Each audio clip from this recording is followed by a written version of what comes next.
Hello les amis, je vous retrouve pour une nouvelle vidéo sur le football français et la Ligue 1 et je vais vous présenter le match Metz contre Toulouse. C'est un match qui a lieu ce dimanche 14 janvier 2024 à 15 heures pour le compte de la 18e journée du championnat de France de football de Ligue 1 Uber Eats saison 2023-2024. Alors Metz c'est le 14e du classement qui reçoit Toulouse le 16e. Donc dans cette vidéo je vais revenir sur le classement de la Ligue 1 avec les statistiques de ces deux équipes. On verra ensuite le classement des meilleurs buteurs et passeurs de Ligue 1 avec les meilleurs buteurs et passeurs pour Metz et Toulouse. On enchaînera par tous les résultats de tous les matchs joués, toutes compétitions confondues depuis le début de la saison avec les stats. Puis les matchs de Metz à domicile avec les stats, les matchs de Toulouse à l'extérieur avec les stats, et on terminera par les compos d'équipe et tactiques éventuelles, ce qui nous permettra d'avoir une idée, une tendance à ce match. Pour ceux qui souhaitent voir ce match à la télé, sachez que vous pouvez le voir sur Prime Video. Alors au classement, on a donc pour Metz, ils sont 14e de Ligue 1 avec 16 points en 17 matchs, 4 victoires, 4 nuls, 9 défaites, 16 buts pour 27 contre, moins 11 de différence de but. Ils ont 2 points d'avance sur le premier barragiste pour la relégation. Toulouse de son côté est justement le premier barragiste pour la relégation. Ils sont 16e avec 14 points en 17 matchs, 2 victoires, 8 nuls, 7 défaites, 15 buts marqués, 23 encaissés, moins 8 de différence de but. Donc Toulouse doit marquer des points en cas de victoire de Toulouse. Toulouse passerait au classement devant Metz.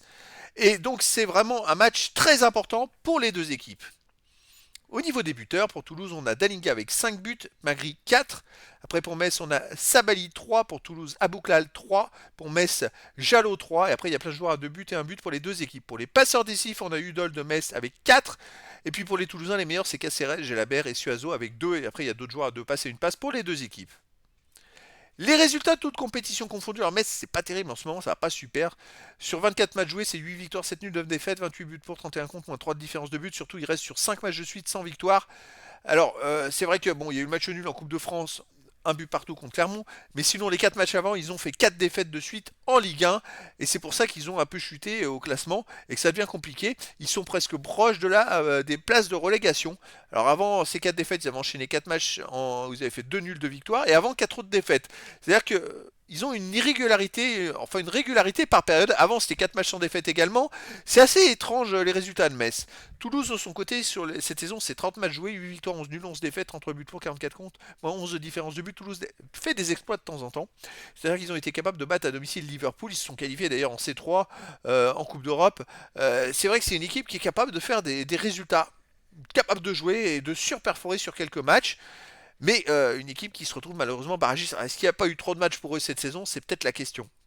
Au niveau des matchs à domicile pour Metz, ben c'est pas terrible en ce moment pour Metz, c'est-à-dire qu'ils ont fait une seule victoire. Vous voyez, cette saison, ils ont fait qu'une seule victoire à domicile, à la 12e journée, 3-1 contre Nantes. Je parle que des matchs, je parle pas des matchs amicaux, hein. Mais sur les 9 matchs, une seule victoire, 4 matchs nuls, 4 défaites. Waouh, c'est compliqué. Et là, ils doivent pas se rater contre Toulouse.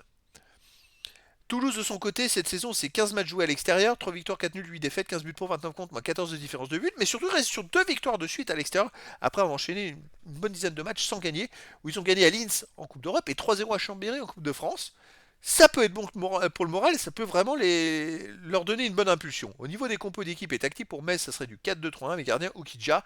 Défense, Colin, Traoré, Erel, Udol, milieu de terrain défensif Endoram, Jean-Jacques, milieu offensif et ailier, Sabali, Mikotadze, Assoro, attaquant Tété. Et pour Toulouse du 4-3-3 avec gardien Restes, défense Suazo, Nicolesson, Kamanzi, Mawissa, milieu de terrain Caceres, Pirings, Sierro, attaquant de Noum, Dalinga et Gelabert. Donc voilà, les amis, le décor est planté entre ces deux équipes de bas de classement qui doivent gagner.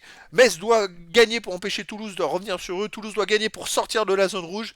Donc les amis, je vous donne rendez-vous ce dimanche 14 janvier 2024 à 15 heures pour le match de Ligue 1 Uber Eats saison 2023-2024 de la 18e journée du championnat de France de football. Metz, le 14e du classement, reçoit Toulouse, le 16e. Voilà les amis, je vous dis à très bientôt pour une nouvelle vidéo.